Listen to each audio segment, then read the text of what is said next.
Crispim, Crispiniano, Oxum, Oxóssi, Baloé, e 40 demônios que eu servia, paulatinamente, de 6 em 6 meses, estava eu ali, comprando oferenda para esses demônios, e agora eu ouvi da boca de um demônio, que tudo que acontecia na minha vida, era com a permissão de Deus. Naquela hora, eu tomei a maior decisão que um homem pode tomar na vida.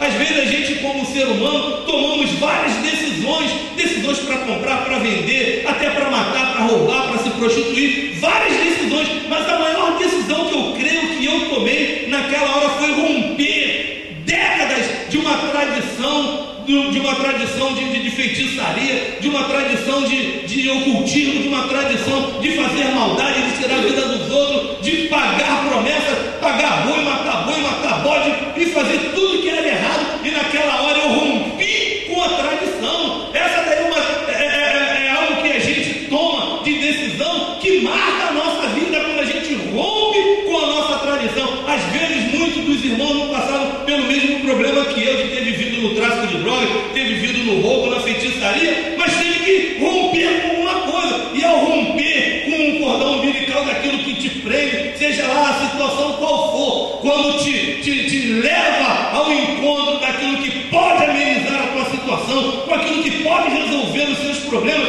com aquilo que pode tirar você da situação mais difícil que você esteja levando, aí, meu irmão, levante a tua mão para o céu, glorifique ao Senhor, porque você recebeu a maior vitória.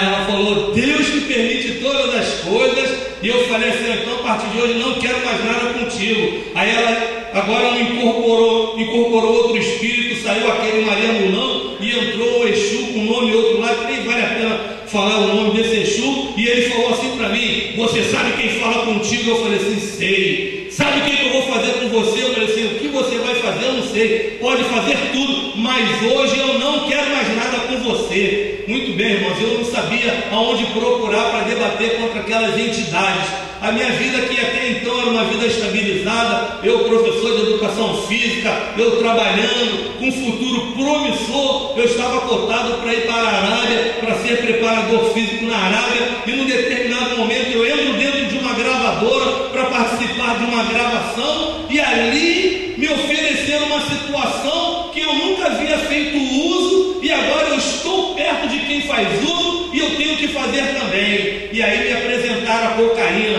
No que me apresentaram a cocaína, eu era atleta, eu era judoca, não queria fazer uso da cocaína, mas estamos num local onde esse local está dominado pelo poder das trevas. Nós não temos direito de opção, nós não temos como optar para não fazer aquilo. 99% das pessoas que participam desse ambiente, todas elas usam drogas, e eu ali naquele momento, quando eu me vi, eu consumi uma grande quantidade de cocaína. Quando eu dei por conta, eu estava viciado em cocaína, e eu cheirava 10 gramas de cocaína todo dia. Isso foi 6 anos da minha vida. Eu me perdi, eu tinha dinheiro, eu morava bem, eu ganhava bem, eu fui ficando pobre, eu fui perdendo tudo, e o dinheiro ele foi acabando por causa da cocaína. Eu acordava de manhã cedo, eu nem tomava o café da manhã, abria a mesinha de cabeceira, puxava um saquinho, colocava o canudo dentro, aspirava aquilo, e era o dia todo. E consequente também, o que aconteceu? Eu fiquei viciado em maconha,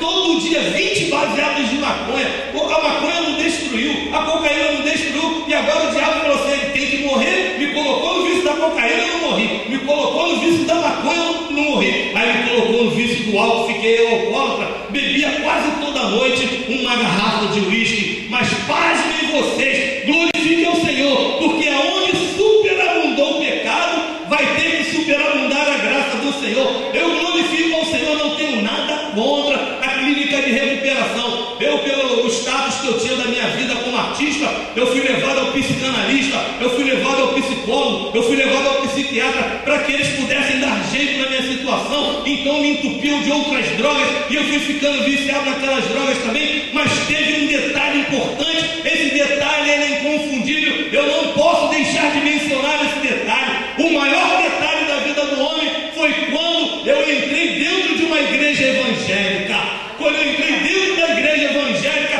quando muitos não dão nada pela casa do Senhor, quando muitos não respeitam a casa do Senhor, como eu também não respeitava. A tradição da minha família era não ser crente nunca. A gente foi ensinado, vocês podem ser tudo ou a única coisa que vocês nunca vão ser é crente. Eu cresci daquela forma, aí fui para a faculdade, fiz filosofia, fiz educação física, fiz história e fazia tudo para me livrar dessa carga de ser crente. Eu tinha ódio de crente, a minha vontade era matar crente. Às vezes, quando os crentes evangelizam a gente lá na Mangueira, nós ali na boca de fumo, armado, a vontade era atirar naqueles homens. Mas eu glorifico a Deus, porque Deus, Ele levantou alguém, e esse alguém que Deus levantou, Ele pagou um preço, 6 anos jejuando e orando pela minha vida. Deus falava assim para essa mulher: ore pelo Lilico, porque ele vai ser importante para a minha palavra. Me faz lembrar daquela vez que Paulo, quando ele ia no caminho de Damasco, ele aí caiu, e agora ele é levado lá na presença de Ananias, e Deus fala para Ananias: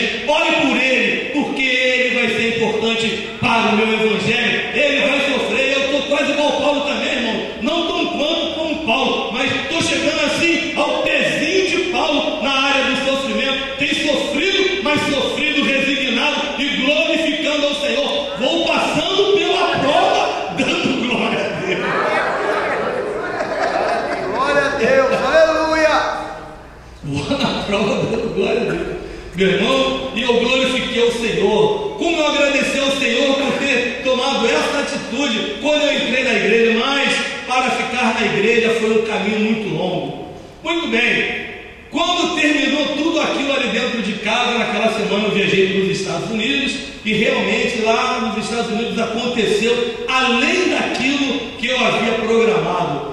Cheguei nos Estados Unidos, aí fui para o Havaí. Fui lá para o Havaí, 10 dias, ganhei 10 dias para ficar lá, curtindo as praias do Havaí. Quando voltei para Nova York, era desfile de 4 de julho, reinauguração da Estátua da Liberdade, e eu fui participar como personalidade da Mangueira, ajudando no batismo da escola de samba que estaria homenageando a reinauguração da Estátua da Liberdade. E ali fomos filmados para o Brasil todo, para o mundo, e eu fiquei conhecido, a minha cara foi mostrada no Jornal Nacional, no